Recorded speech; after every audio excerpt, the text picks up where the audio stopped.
आज मैं integration start कर रहा हूँ। कुछ सजेशन आए थे मेरे पास में कि सर आप इंटीग्रेशन कराइए और कुछ बेसिक हमें करा दीजिए। तो मैं डिफरेंशिएशन के पैरेलल इंटीग्रेशन स्टार्ट कर रहा हूँ और ये बायोलॉजी के बच्चों के भी सजेशन थे मेरे पास में, तो उनके लिए भी बहुत इम्पॉर्टेंट हैं जो मैं स्टार्ट कर रहा हूँ। तो आपको हेल्पफुल रहेंगे, तो आप मेरे इन चैनल से जुड़ जाइए और आप ज़रूर ये इन वीडियोस को देखिए और लाइक करिए और सब्सक्राइब करिए और शेयर करिए। तो यहाँ पर देखिए आप, मैं आज आपको इंटीग्रेशन स्टार्ट कर रहा हूँ, बेसिक स्टार्ट करने वाला हूँ, तो इन्हें अपने दिमाग में डाल लीजिए। तो सबसे पहले ये देखिए इंटीग्रेशन है क्या। इंटीग्रेशन इज जस्ट रिवर्स और इनवर्स प्रोसेस ऑफ डिफरेंशिएशन। ये बिल्कुल उल्टा प्रोसेस है डिफरेंशिएशन का। अगर आपको डिफरेंशिएशन ट्रिप्स पे है तो इंटीग्रेशन बहुत इजीली आप कर लेंगे। फॉर एग्जांपल, यदि आप कोई स्पिनर स्पिन गेंद फेंक रहा है तो बैट्समैन को स्ट्रेट ड्राइव और ये आते होंगे फास्ट बॉलर्स को, तो जब आप स्पिन खेल रहे हैं तो बहुत इंपॉर्टेंट चीज है कि उसकी स्पिन को समझ के खेलना पड़ता है। तो यहाँ पर सेम ये देख लीजिए कि स्पिन है, इंटीग्रेशन एक स्पिन प्रोसेस है और आपको बहुत ध्यान से उसको करना है। तो यहाँ पर देखिए, अगर आदमी सीधा खड़ा हुआ है तो डिफरेंशिएशन उसको बता रहा है, और जस्ट आदमी को शीर्षासन आप कर दें तो इट इज इंटीग्रेशन, शीर्षासन है ये। अब आप देखिए, आपने डिफरेंशिएशन में कांस्टेंट का डिफरेंशिएशन किया तो जीरो आ गया, पर यहां पर इधर ध्यान रखेंगे ये जो है integration with respect to X है, यानी एक्स इज द वेरिएबल।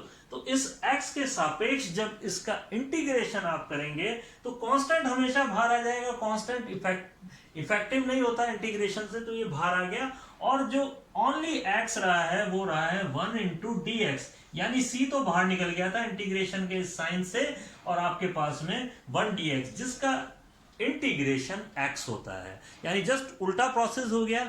तो आप ये ध्यान रखेंगे कि कांस्टेंट का इंटीग्रेशन जो है वो है x। क्लियर? अब और देख लीजिए आप, यानी आपने डिफरेंशिएशन किया था x की पावर n का, तो आपके पास में आया था एक पावर n नीचे उतर जाता है और n में से एक पावर कम हो जाती है। अब यही प्रोसेस यहां पर आप देखते हैं, x की पावर n और dx। क्लियर? यानी इसका इंटीग्रेशन करें तो यहां पर क्या इफेक्ट होता है, वहां पर कम होता है, यहां पे ज्यादा होता है। ये it is the opposite. Clear? तो यहां पर देखिए x की पावर 1 बढ़ जाएगी और साथ में ये उतरेगा नीचे, ये साथ में है तो ये सब नीचे उतर जाएंगे, और n+1 और प्लस c। यहां पर मैंने कांस्टेंट k यूज किया है इसलिए क्योंकि कांस्टेंट c यहां पे यूज कर लिया, तो डिफरेंट आपको यूज करना है कांस्टेंट। ये अभी मैं आपको बता रहा हूं। इंटीग्रेशन भी दो टाइप का होता है। इंटीग्रेशन दो टाइप का होता है, एक होता है डेफिनेट इंटीग्रेशन और एक होता है इनडेफिनेट इंटीग्रेशन। अब डेफिनेट क्या है, जिसमें लिमिट लगी हो, दोनों तरफ लिमिट लगी हो, it is called definite integration. यहां पर विदाउट लिमिट हम यूज कर रहे हैं, it is called indefinite integration. तो जब हम इंडेफिनेट इंटीग्रेशन करते हैं तो कोई ना कोई कांस्टेंट हमें यूज करना पड़ता है। अब बच्चों, यदि आप फिजिक्स कर रहे हैं तो कोई ना कोई कंडीशन दे देगा, तो इस कांस्टेंट की वैल्यू भी आपके आ जाएगी। क्लियर है? इन केस आपके पास में और कांस्टेंट यूज करने हैं, मान लो आप उसके पार्ट कर रहे हैं, तो आप C1 C2 कांस्टेंट लिखेंगे, C1 plus C2 plus C3, इस तरह से यूज कर लेंगे आप। तो ये आज मैं आपको इस फॉर्मूले पे आधारित क्वेश्चंस करा रहा हूं, तो वो देखिए। अब आप चलिए, तो हम स्टार्ट करते हैं बच्चों। अब यहां पर ये क्वेश्चंस लिखे हुए हैं मैंने, उनको देखिए आप, डायरेक्ट करिए आप इसको। इट इज 1 का इंटीग्रेशन होता है x, याद रखिए आप, 1 का इंटीग्रेशन x होता है, और plus c, this is the answer. First question कैसे होता है, x की पावर 0 प्लस 1 और 0 plus 1 is equal to x and plus c is your answer. अब आप देखिए, इट इज x स्क्वायर, देख लीजिए आप, x की पावर 1 प्लस 1 और 1 plus 1 is equal to x की पावर स्क्वायर और upon 2, x square by 2 plus c is your answer. बहुत इजी है बच्चों एकदम। इसी तरह से x की पावर 3/3 प्लस c, ये कांस्टेंट आप कोई सा भी यूज कर सकते हैं, पर कांस्टेंट लगाना बहुत जरूरी है।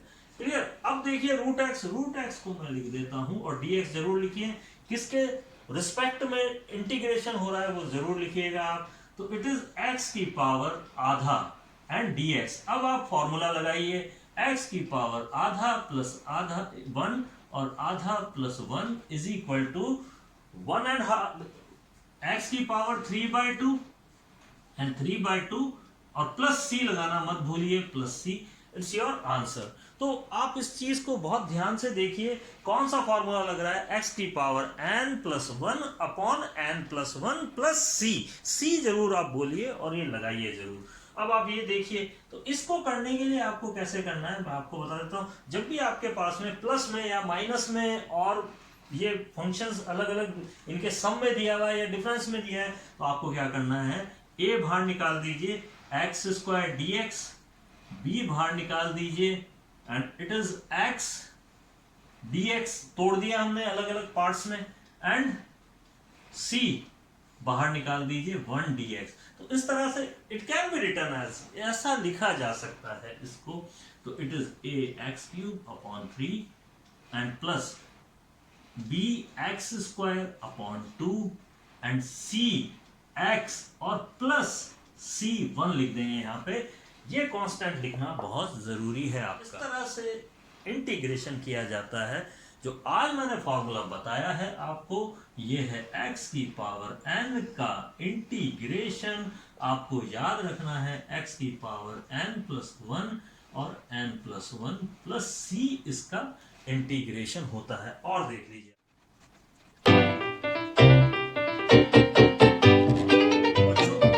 इंपॉर्टेंट मैं आपको बता रहा हूं, अपॉन में यानी नेगेटिव पावर में। तो अब आप देखिए जरा इस चीज को ध्यान से आप देखिए। सबसे पहले आप इसको देखिए, इंपॉर्टेंट कौन सा फॉर्मूला यूज कर रहे हैं हम, ये वाला फॉर्मूला यूज कर रहे हैं। बहुत ही सावधानी से इसको यूज करेंगे। देखिए अब आप, इट इज x की पावर -2। तो यहां पर देखिए x की पावर 2 को ऊपर ले गए, माइनस हो गया। अब आप फॉर्मूला लगाइए, x की power -2 plus 1 -2 plus 1 plus c। अब इसे आप सॉल्व कर लीजिए, ये हो गया, इट इज -1, ये -1 हो गया, और x की पावर -1 आपके पास में आया, तो ये आंसर आ गया आपका -1/x। तो आप इसे पूरा आंसर यूं लिख सकते हैं, 1/x plus c is the answer of x की पावर 1/x की पावर 2। बिल्कुल सिंपल है। अब ये वाला क्वेश्चन करेंगे। तो इस क्वेश्चन को करने से पहले अब आपको क्या करना है, इसको इस तरह से लिखिए, माइनस, इट इज x⁻², यानी जब भी इस फॉर्मूले को अप्लाई करना है तो इसकी सूरत इस तरह से बनाएंगे, यानी पहले इसका मेकअप करेंगे फिर आपको फॉर्मूला लगाना है। तो इट इज x की पावर -आधा प्लस 1 -आधा plus 1 n+1 n+1 now n plus c। Formula जब हम इंटीग्रेशन का साइन हटाएंगे तो प्लस c आ जाएगा, क्योंकि हम कर रहे हैं इनडेफिनेट इंटीग्रेशन। अब आप देखिए, अब इसे सॉल्व करेंगे तो ये माइनस आधे में से एक गया तो आधा, इट इज हाफ, और माइनस ये भी क्या हो गया, प्लस का ही आधा हो गया, ये भी इट इज प्लस हाफ। अब ये 2 ऊपर चला गया, ठीक है, 2 ऊपर चला गया, इसको हमने लिखा 2√x प्लस c लिखना नहीं भूलें। तो आप इसको याद रख लें कि dx/√x as a formula use किया जाएगा 2√x प्लस c। बहुत इंपॉर्टेंट है ये। तो आप इसको इस तरह से लर्न भी कर सकते हैं, क्योंकि बहुत जगह यूज होता है ये। इसी तरह से आप इसमें आएंगे थर्ड को करने से पहले एक डेंजर का निशान बना लीजिए आप, क्योंकि ये बहुत खतरनाक है। ध्यान रखेंगे आप, बहुत इंपॉर्टेंट है। 1/x, तो आप लिखिए 1/x dx। ये वाले फॉर्मूले को यूज नहीं करना है, इसकी वैल्यू होती है log x प्लस c। ई बेस पे इसका इंटीग्रेशन किया जाता है। ध्यान रख लें आप, क्यों? क्योंकि आप गलती से आप ये लिखेंगे x की पावर -1 और +1 -1 +1, तो आपके तुरंत आएगा यहाँ पे 0। और डिनोमिनेटर प्लेस पे मैथमेटिक्स में यदि 0 आ जाए तो भयंकर तहलका मच जाता है, हिल जाते हैं, भूकंप आ गया समझ लीजिए। तो it is log x + c, ये फॉर्मूला है, आपको लर्न रखना है, बहुत इंपॉर्टेंट फॉर्मूला है ये, ठीक है? तो इस तरह से आप ये सारे क्वेश्चंस कर सकते हैं। This is the formula, this is also formula, ये बहुत इंपॉर्टेंट है। ये आप चाहे बायोलॉजी में है, चाहे आप मैथ्स, एडवांस मैथ्स लेके कर रहे हैं, लेकिन ये फॉर्मूले हैं जो बेसिक हैं और बहुत इंपॉर्टेंट हैं। बच्चों, ये फॉर्मूले आपको समझा रहा हूँ, आप जरा ध्यान से देख लें इन फॉर्मूलों को, जो बायोलॉजी के लिए भी इंपॉर्टेंट है और मैथ्स वालों के लिए भी इंपॉर्टेंट है, दोनों के लिए इंपॉर्टेंट है। तो यहाँ पर देखिए इनकी ट्रिक्स हैं। देखिए कांस्टेंट का डिफरेंशिएशन 0 होता है, यहाँ पर cx+ क्या आता है पहले ही बता दिया है, ये वाले फॉर्मूले को मैंने बहुत अच्छी तरह एक्सप्लेन कर दिया है। अब आप आइए sin x। sin x का डिफरेंशिएशन होता है cos x, ठीक है? यहाँ ये क्वेश्चन में पड़ा हुआ है, क्वेश्चन में और आंसर में ध्यान रखना है। तो आंसर आपका है cos x। नाउ इधर देखिए आप, sin x का इंटीग्रेशन, sin x का डिफरेंशिएशन होगा cos x, ठीक है?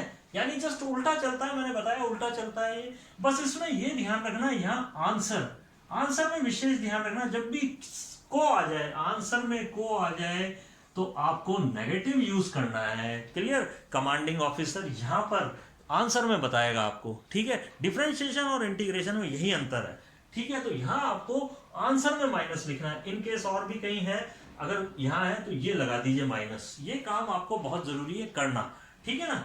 अब आप यहाँ पर देखिए cos x का डिफरेंशिएशन sin x होता है, तो यहाँ पर माइनस में आएगा। क्लियर? क्योंकि यहाँ क्वेश्चन बोलता है कि आप मेरे आंसर को नेगेटिव देना, ठीक है? क्वेश्चन बोलता है, डिफरेंशिएशन में क्वेश्चन बोलता है कि मेरा आंसर जो भी लिख रहे हैं आप, तो उसे नेगेटिव दे देना, ठीक है? यहाँ पर देखिए अब आप, कोई जरूरत नहीं है।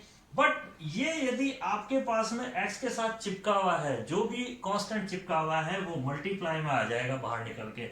इधर भी देख लीजिए, इसके साथ चिपका हुआ है और मल्टीप्लाई में आ जाएगा, लेकिन ये कह रहा है को मेरे को नेगेटिव दो आंसर, तो नेगेटिव आ जाएगा। क्लियर? यहाँ पर देखिए आप, cos x का इंटीग्रेशन sin x है, बिल्कुल सही है, sin x आ गया है, तो को नहीं है यहाँ पे, इसलिए पॉजिटिव आंसर। क्लियर? अब यहाँ पर फिर कहा गया है कि आप मेरे को नेगेटिव दीजिए क्योंकि मैं आंसर लेके आ रहा हूं। तो इंटीग्रेशन कहता है जब भी आप आंसर लेके आ रहे हैं और को मेरे साथ है तो मेरे को आप नेगेटिव दे दीजिए।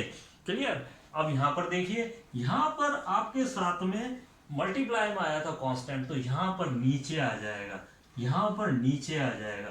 तो ये बेसिक टर्म है जो आपको ध्यान रखना है। आपके पास में जब आप फिजिक्स करेंगे तो साइन ओमेगा टी इस तरह से आपको दिया जाएगा और इंटीग्रेशन का साइन लगा हुआ होगा उसके, और dt इसको dt के सापेक्ष इंटीग्रेशन करना है। तो देखिए आप, कमाल की बात है, तो आपके पास में cos ओमेगा t आएगा, इंटीग्रेशन हो गया इसका, ठीक है? को कह रहा है मेरे को माइनस दो, माइनस दे दिया, और ओमेगा नीचे आ जाएगा और प्लस c। अब ये देखिए इंटीग्रेशन हो गया आपका फिजिक्स के लिए, ठीक है? इसी तरह से cos ओमेगा t है, तो आप आराम से कर लोगे इसको भी, ये हो जाएगा sine omega T upon omega. क्यों आया? क्योंकि ये इसके साथ चिपका हुआ है कांस्टेंट, तो कांस्टेंट नीचे आ जाएगा और प्लस सी। तो ये फिजिक्स के कुछ क्वेश्चंस हैं जो आते हैं आपके। कल भी मैं आपको फिजिक्स के कुछ क्वेश्चंस करा दूंगा, इनडेफिनेट के और डेफिनेट के। तो कल फिर मिलते हैं आपसे।